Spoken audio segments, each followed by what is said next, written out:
I'm Shane Nyland, and my co host is Blake Musser. And these stories you're about to hear are from Weapons Company, 2nd Battalion, 4th Marines, 1st Marine Division, about the events surrounding and directly from the mouths of the people who were in Ramadi 2004.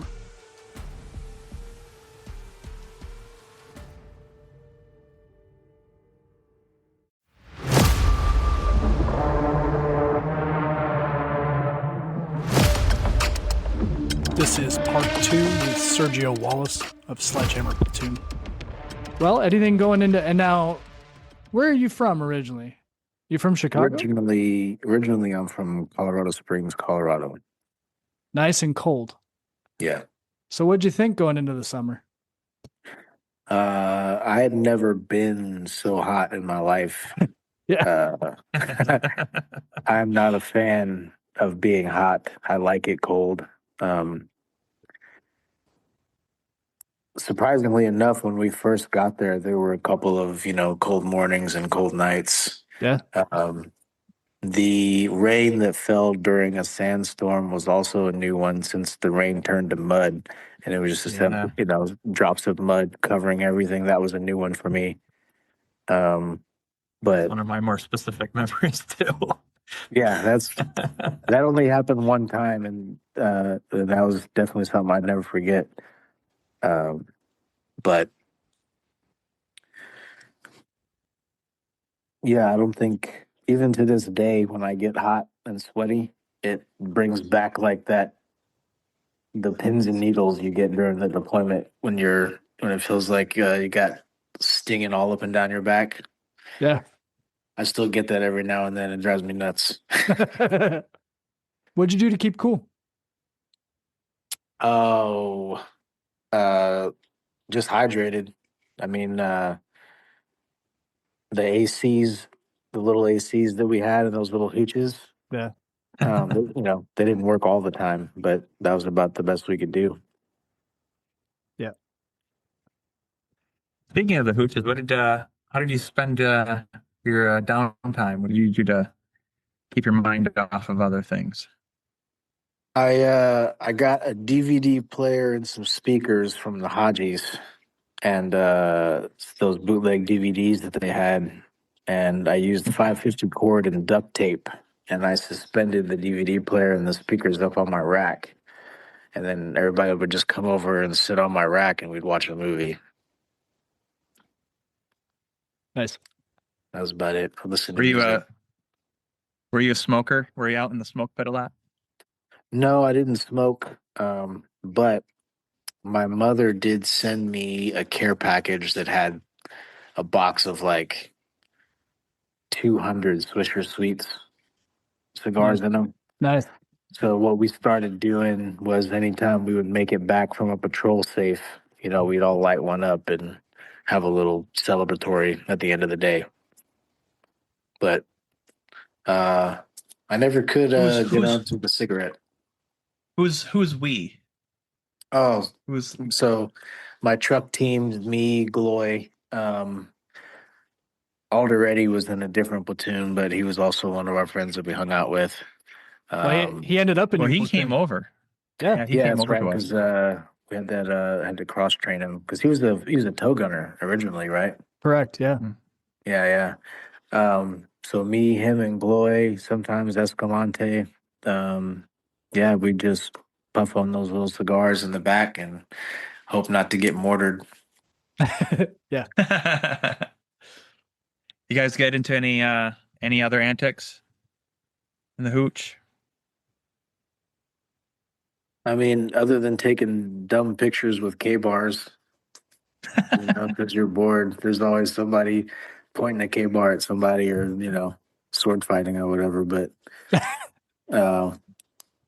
no, I mean, if it wasn't movies, music, or just trash talking, that's really all we could do I was probably one of the only mortarmen that never learned how to play spades.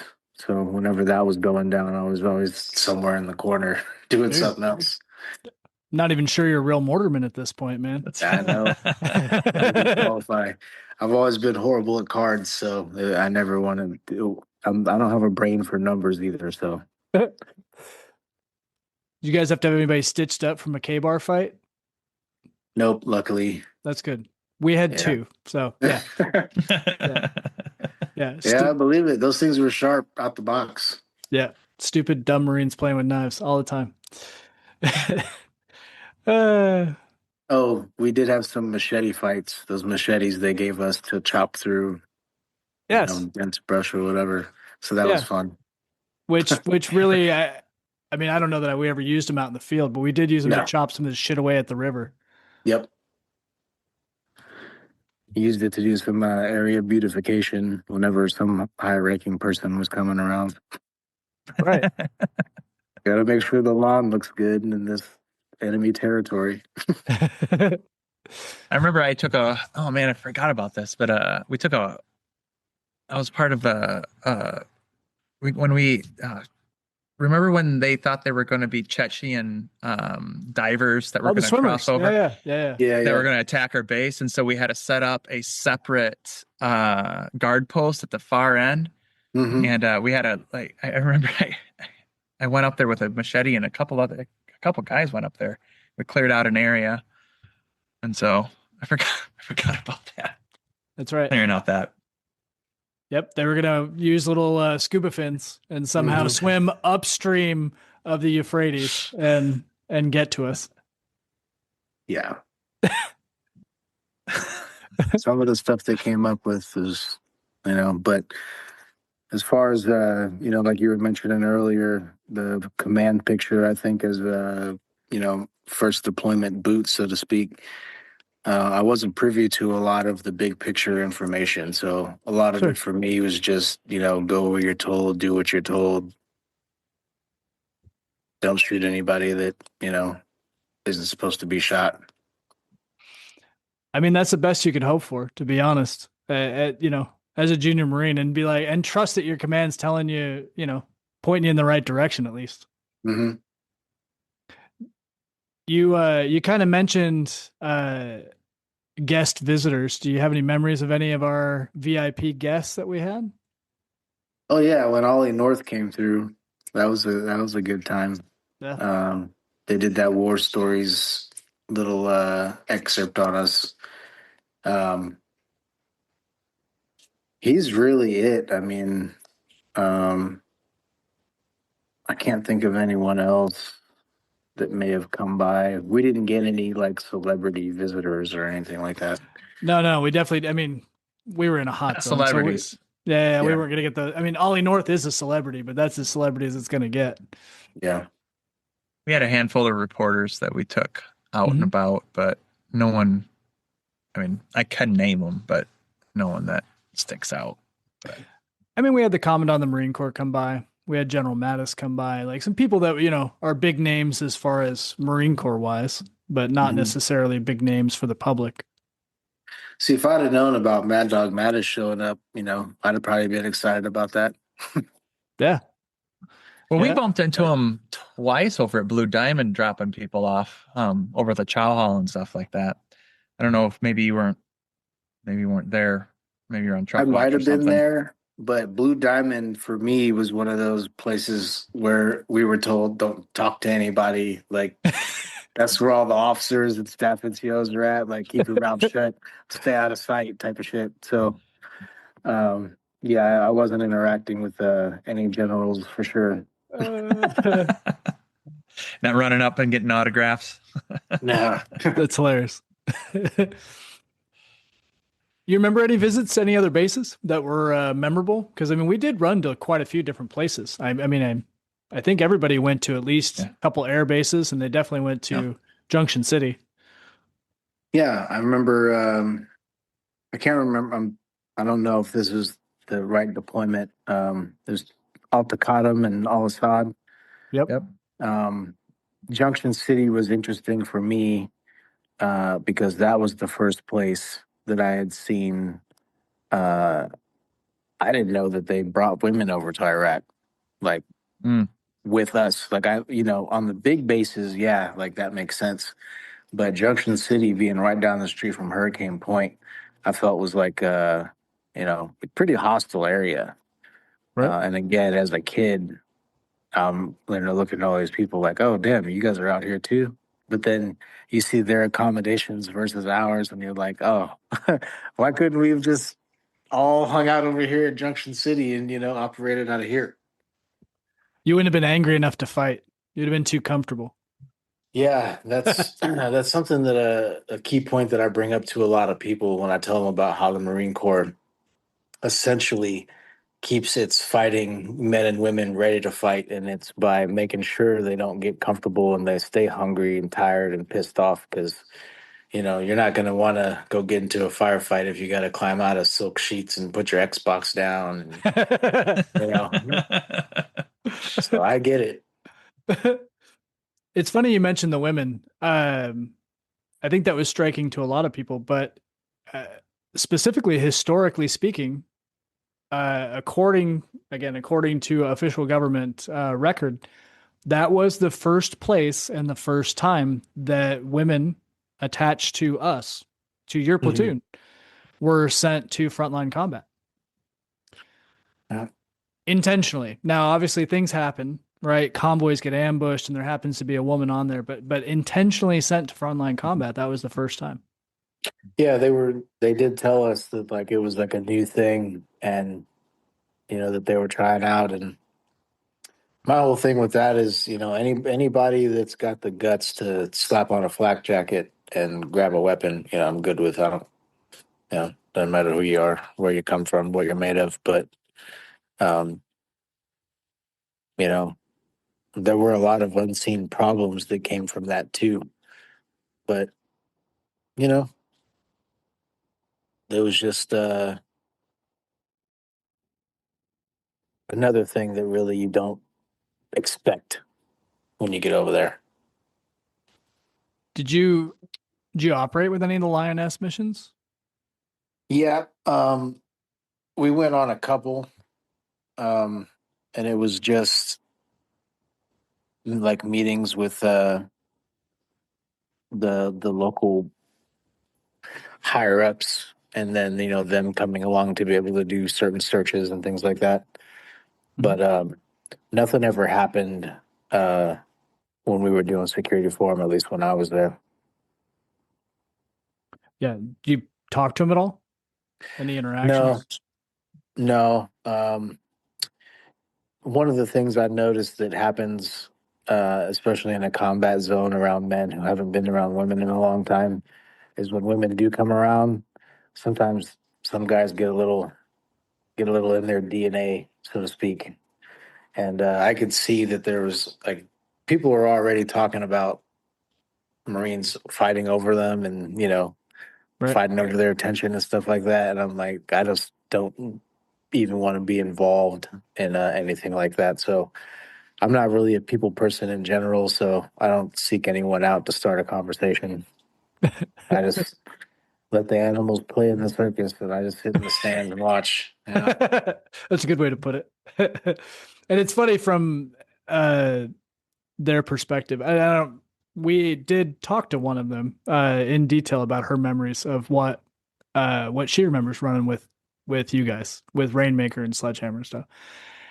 They weren't interested anyway. Like they had no fucking interest whatsoever. And so that's pretty funny. It's funny to hear also from your third person perspective, like watching them, like you're fawning over people who don't give a shit whatsoever. And that's what it looked like, like they didn't even look like they were buying into it, but I was just like, I guess it's war and they're lonely, so I didn't want to be looked at as like just another guy who's trying to talk to one of them. So Sure. even though I think it would have been cool to have a conversation, because like I said, anybody who's willing to do something like that, I think is worth talking to. But in my life, especially, and it's been a thing as long as I can remember, anybody sees me talking to a woman, they automatically assume that, there's flirting going on or that there's ulterior motives. So usually I just avoid it altogether. I can see that. Well, let's see. Running a little further down the line, there was a couple of big operations that came. There was numerous other bug hunts throughout the middle of the summer, especially. There was several movement to contact operations that were late July and early August. Any of that stuff ring a bell? It was times when largely we were in trail of the line companies who were, again, flushing out the enemy into us. Mm-hmm. Any of that ring a bell? Bring any memories up? You'd have probably been the hottest you've ever been and the most dehydrated you've ever been. Yeah, I was gonna say, I think that was right around the time they started giving us those M114s, I think they were called. But it was the Humvees that actually had like Oh, the enclosed up armors. Yeah. Yeah. Yeah, correct. So I think that was the first time that I actually experienced like feeling AC while we're driving around, like Yeah. feeling a little bit more protected. Because before we were riding around in high backs, sitting on water coolers, just out in the open air. So um, that's what I remember the most is just feeling a little bit, you know, more, I guess, because yes, comfortable maybe, but I felt like I don't know, we had like a better chance, rolling around in vehicles like that were designed for better protection. Um, but yeah, once you step out of them, it's all the same. Um, but yeah, I just remember in and out of buildings, up and down stairs, across fields, um, doing night ops, stepping in holes, almost breaking my leg because there's no depth perception with 7 Bravo MVGs. Just as a we didn't do as much on the ground stuff as the line companies did, but man, um, I was grateful to be mechanized for most of it. Yeah. That's true. Did you know any of the guys from the line companies from like SOI or anything? I knew a couple. I knew Kanega. He and I went to MEPS together. Tambunga. He and I were in SOI together. So there's a couple here and there, but their names escape me at the moment. Yeah. Did you end up talking to anybody when you made a break stop at Snake Pit or out at Combat Outpost? Yeah, if I saw someone that I recognized, I can't think of any names at the moment, but there was usually always someone somewhere, at one of those places that I would talk to. Yeah. Yeah. I remember trying to talk to a lot of people at Combat Outpost. Them dudes look like they were getting run to death. And so Mhm. man, it was often a hard conversation. I felt for him because that place looked like it was supposed to be a mechanic shop. Like I don't know what it was supposed to be when they converted it to an outpost, but there wasn't much of an outpost. No, Yeah, I had it a was- good friend Smith out there, and he was like we were friends, and trying to have a conversation with him during the deployment was Yeah. it was bad. It was bad. It was really bad. I can imagine. And it was weird too, being, not that far from us. You wouldn't think it would be that drastic of an environment change, but from how they talked about it, it really was. Right.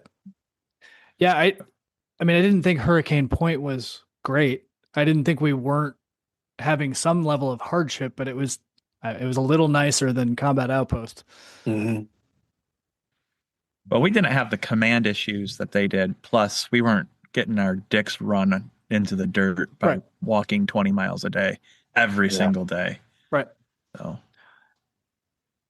yeah, I got a good taste of that in Afghanistan. I got attached to a line platoon as a mortarman with the 60s. And yeah, I've never walked so much in my life. Well, sort of coming to the end, anything stand out to you on the drawdown of like kind of transitioning out? It was that mixed feeling of great, we're going home, and also don't relax because, you know, a lot of times stuff happens, as soon as you relax because you're getting close to a finish line. So just maintaining vigilance and trying not to focus too much on going home because again, that just seemed like a good way to not make it back is to lose focus. So I really was, tight butthole all the way until the plane was in the air and we were on our way to Kuwait. Yeah. Um, you know, I didn't think I I had my 19th birthday in Ramadi and I wasn't sure that I was going to make it to 19. And then after that passed, I was like, well, because it was right after Savage and then things started ramping up again. So I was like, well, I'm definitely not making it to 20. So I'm just, you know, I was just ready to go. It just seemed like better men than me were getting killed. So, you know, there's nothing keeping me out of harm's way. You're not the first person to mention this, and it's a feeling I know for sure that I share, and Blake's mentioned it multiple times too. It's not suicide, right? You don't want to die. You're just accepting of the fact that it's probably going to happen. Like you're seeing it way too much. I'm curious your thoughts. Was it comforting? Was it worrying? What did you think once you had sort of taken a look at your fate in the eye and then decided? Well, oddly enough, it was comforting. Yeah. It's once you Agreed. realize that there's nothing you can actually do, it's just going to happen, whether it's your time or not. That no amount of training or how good of a man you are or how devote to religion you are, Right. nothing stops those bullets and those IEDs. So once I realized that it's just if it happens, it happens. It just made it easy to not worry about it and just really kind of focus more on okay, what the mission is and what do I got to do and making sure that I'm keeping my boys around me safe. Yeah. Did you do anything for your birthday? I think we smoked a cigar. I mean, that's good. That's a good celebration. Yeah. In good company too. Yeah. Definitely. I think the phone center, that little AT&T center we had might have been down. I'm not sure. If it was But after yeah. Savage, it was down for weeks, 2-3 weeks after Yeah. Savage, Yep. because it was down for Savage, and then the engineers got hit along with the Echo Company highback. They got hit by that VBID Yep. on May 29th. And then, so it would basically for all the rest of May and a good chunk of June, it was down. So we didn't call anybody. Yep. I was going to say my birthday was on the 19th. So, yeah, the phones definitely would have been down. But yeah, like you said, it's just comfort and acceptance made things easier to deal with. It's a weird thing to accept your death at 19, especially on your 19th birthday. I don't know how many people can sympathize with that point. I know many I can't say many. I know some military people can understand that intimately, but probably not in the same way that you are talking about. That's a hell of a thing. When you got to the end, because that's kind of what we were talking about, and you were realizing that you might make it out, right? You again clenched butthole all the way to the Freedom Bird. Once you started heading back to California, what'd you think? I just kept thinking about how lucky I was and how grateful, but also a little bit confused. Like what did I do? Why am I on this plane going home to see my family? like when so many others didn't. You know, what makes me special? What, you know, um, just why, really? Right. That's a hard why. It's funny, you can apply that the random logic to when my number's up, I'll get my ticket punched and I'm dead, but you can't do it in reverse. And I did that too for years. Like why did I come back? Right? Why that's not an unusual feeling. But you never think about it logically, right? It just wasn't your time, man. Mhm. There's no other better reason for it. Well, you were so relatively junior to the Corps then. You came back, you went on leave. Anything? Well, it sounded like you were dealing with a lot of shit on leave too. Did you go home on leave or what'd you do? I did. I went home on leave. Uh, I talked to my family and they said that the ex that cheated wanted to be there at the airport when I got there because she wanted to see me when I landed. I was against the idea at first, but my family taught. They're like, she really wants to be there and support you, and I'm like, yeah, well, she could have been doing that, when she was doing the other thing, but uh, so I get home on the airport, come down the escalator, and my family's there, and she's there, and I'm, trying to be in a good mood, but I'm still kind of upset about it. So it was a half like relief and some other emotions, but um, one of the things I didn't find out until later, but um, shortly after I went back after our post deployment leave was over, my family was telling the other members that I wasn't the same and that I'm not the Sergio that they remember, and they don't know what happened, but something's wrong, something's off. And me, I didn't think anything of it. Sure. It Did ended they up causing me problems later on down the road, but did they ever relate to you what they thought was different? well, they never told me that. They were telling other people that. And then by the time I found out how they felt, it was in a courtroom, them testifying to a judge how dangerous I am and about all my past and everything like that. I didn't even know they felt that way. Mm. It's a shitty way to spring it on somebody. Yeah. Did you feel different going home? Nope. Yeah. The when I was driving, I was, swerving trash bags, and if anything looked weird on the side of the road, my grandfather would always be like, "Why are you?" Because I would kind of stay more towards the middle of the road, Yeah. you know, and he'd be like, "Why are Still do. you?" He's like, "Why are you so far from the side? And why are you taking these corners so wide?" And and I would just feel like, well, I was driving in Iraq and trying to avoid IEDs, like, so that was, I do remember that, him criticizing my driving. Yeah. Yeah.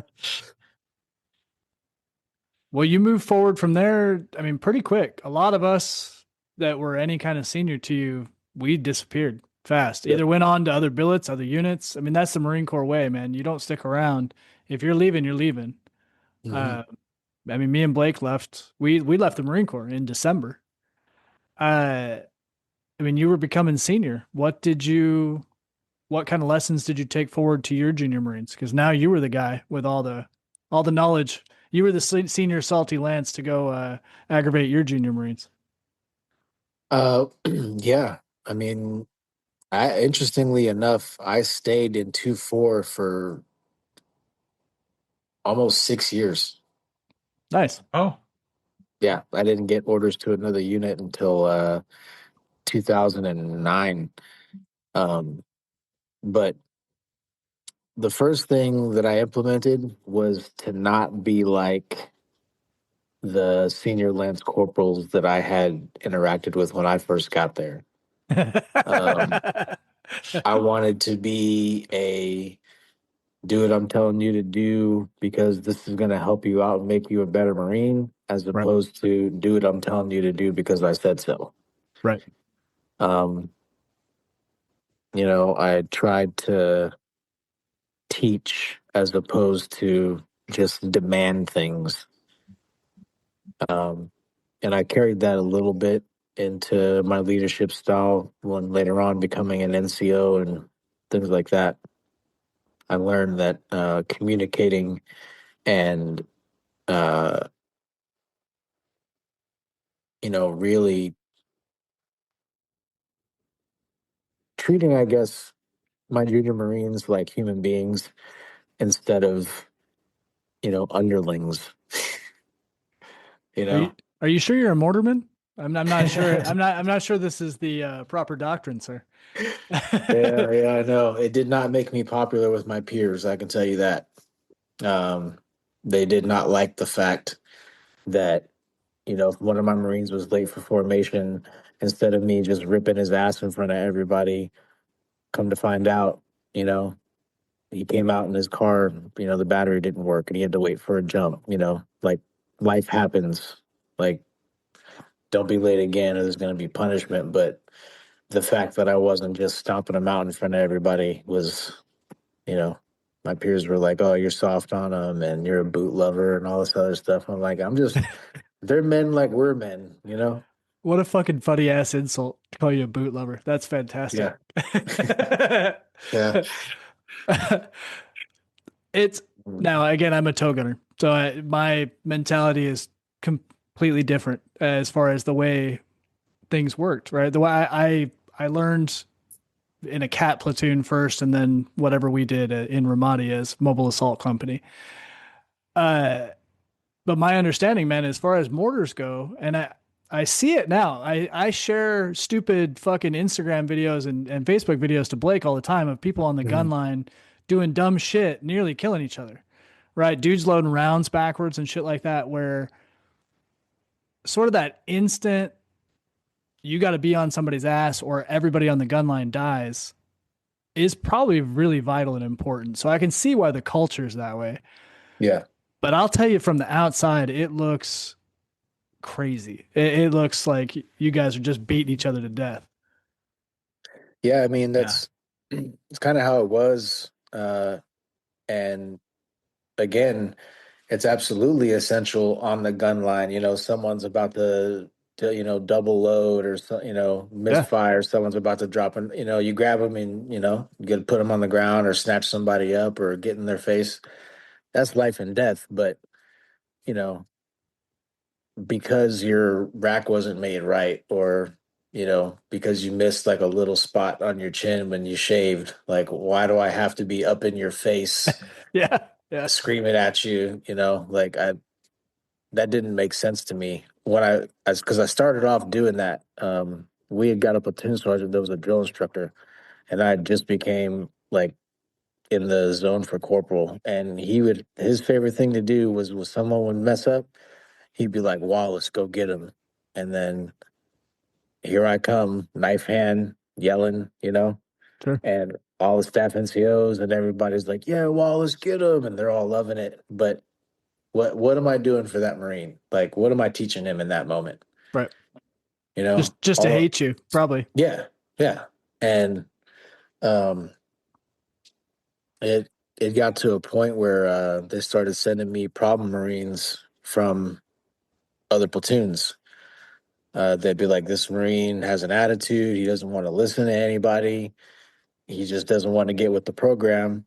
They started calling me by the book Bob. Sergeant Wallace does everything right. He'll get him straightened out. The guy shows up and he had the same problem that I had. He's got people that he doesn't respect telling him what to do. Yeah. And me, instead of treating him like a piece of crap that everyone's telling me he is, I'm like, "Look, I'm going to give you the opportunity to show me what kind of Marine you are. This is all on you. I don't care how you were over here or how you were over there. You do what I need you to do, we'll be all good." And I never had a problem with any of the problem Marines because I talk to them like men, and I'm not just in their face calling them stupid and you piece of shit motherfucker and all those other things. that to me, I don't respond well to that. So Sure. it didn't make sense for me to be doing that as a leader either. It I respect probably, that. yeah, for sure. No. It probably has a lot to do. And again, I don't know. I don't know how you're raised or what you came up with, but I imagine that's a formative experience probably you had early in your childhood, and you know that you don't respond well to that. So why the fuck would you do that to anybody else who you were? Yeah, I mean, you're not their parent, but you are like you're raising them in a way in a culture. Yeah. Well, kind of rounding this out, man. You sound like you had a long career. Did you make staff NCO or no? No, I got out after 8 years. They had offered me. We were just about to go back to Afghanistan, and I was in the zone, and they're like, "We'll give you staff sergeant and give you your platoon. Then we're gonna go right back to where we just came from in Afghanistan." And at the time, I was married, and my wife at the time was like, we're tired of you being gone all the time. These issues that you're having coming back from these combat deployments are causing a lot of problems. We don't want you to continue doing this. So I made the choice to get out instead. You had a couple of young kids too, yeah. At the time, yeah, they were 5 and 3, and then one on the way. Yeah, those are hard years. It's hard years to be gone too. Those are, I mean, they're not. You can't turn back time. Yep. Well, But specifically looking back on Ramadi, and it may be hard for you to kind of parse it out, but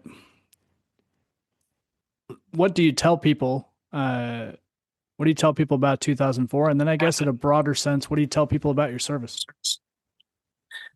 What does it mean to you? what I tell people about 2004 is whatever innocence I had was killed over there. I would never want anybody's 18-year-old child to go through what we went through, even though mine is potentially going to be doing the same thing. He'll be 20, but still, he's still young. But I went from feeling a sense of pride and accomplishment to now it's a mixture of shame and regret, just because with everything that's happened since then, it really just seems more than senseless, and just all the loss on our side and the innocents. The innocent people also is something that bugs me on a pretty consistent basis. Just those that were caught in the crossfire or bad intel type stuff. Yeah. Sure. But yeah, when I tell people about my service, because I get, when people find out, they always do the thank you for your service. It's a mixture of pride and shame because, obviously being a Marine is, there's nothing better. But I don't feel the same way about the things that I did. And also, I'm at a point now in my life where I can say, I never really fit in as a Marine in the Marine Corps. I always felt that I was kind of like around badass dudes that were doing badass stuff. And then I was just kind of there. Mm-hmm. Yeah. I never really felt like I belonged. So It's a good way to remember it, man. It's a lot to swallow all at once. And again, I'm recalling now 20 years of interactions with you peripherally. I think you and I have been in the same place a few times, actually, as far as like the way you think about things, right? You want to distance yourself. You almost want to distance yourself from service in a way. Yeah. But at the same time, we haven't talked in 22 years. And I'm real fucking glad to see you, to be honest. And I'm really glad we're having this conversation. It actually, it's making me happy, right? And there wouldn't be any other way to do that outside of this weird trauma bond that we have. So I don't know, man. That's good. You wrapped it up well. Well, I'm glad. I don't really talk to anybody about any of this stuff. So when you sent me that message, like I said, I've come across excerpts from the podcast from time to time, and there's always been a part of me that was just wonder, like, what would I say if anybody ever asked me to, share my perspective on it. So I'm happy to be able to contribute in some small way.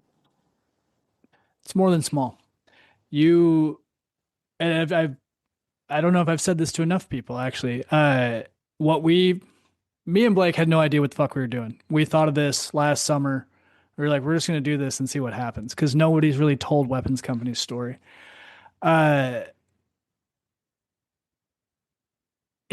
It paints a brushstroke on a broader canvas more than you realize. Your perspective, especially being 18 and literally you joined boot camp in July.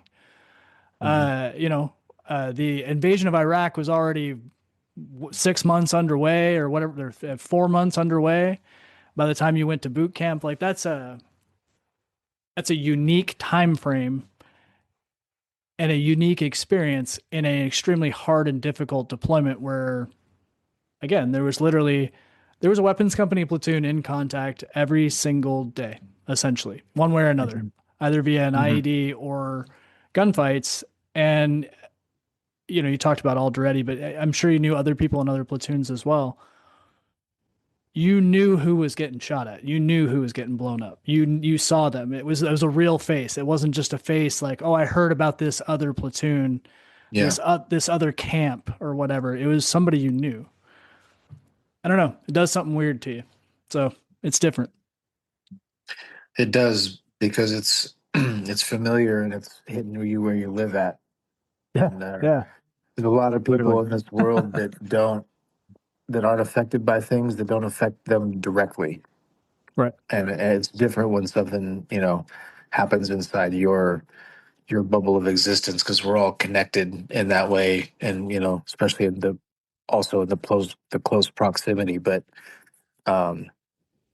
because it's like a part of you is also, getting attacked because that person is an extension of you, your feelings and the bond that you have with them. Right.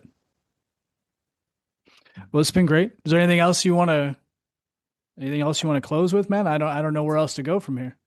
No, I just want to say it's great to see you both. Even though our experiences and interactions throughout the years have been limited, they've always been great for me, on both sides, both you and Blake. Blake being my more direct senior in the platoon, I always looked up to him. I always thought he was too smart to be in the infantry. It's the glasses. It's a joke. Yeah. I used to wear glasses too, so it's we got to stick together. But it's just it's good to reconnect and be able to talk about some things and also hear that I'm not the only one that feels the way I do about certain stuff. Yeah, that's definitely true, though. Yeah. Not even close. I'm not trying to pump the podcast in any way. If it may bring up some bad memories, so either don't listen to it if you don't want to. But if you feel like you're in the right headspace, take a listen. You'll hear a lot of the same sentiments, man. You're definitely not alone. Not even close. Not at all. Well, that's good to know. It's been a struggle, but I'm keeping the head above water, and I don't feel like I'm drowning, so it's good. It's one day at a time, man. Yep. So glad to see you. Glad you're here. Me too. I'll probably cut this part, but if whether you listen or not, I'll tell you, officer, staff, seniors, everyone said the same thing. Everyone's had a hard time, dude. I don't think we're on like 50, I think 50 interviews now. Yeah. Well, that's a third of the company, including senior officers.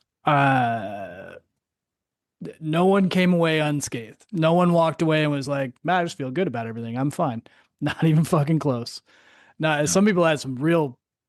We've had some people who had some real big problems, and yeah, and some are doing okay, some aren't. Yeah, there's been a lot of stuff that's happened in between getting out and up until now, but I figure we'd keep it subject specific. Yeah, for sure. No, I'm not trying to put all your personal business on the laundry line either. That's not a good thing for anybody. If you like what you heard, make sure you subscribe for future episodes on your favorite podcast service.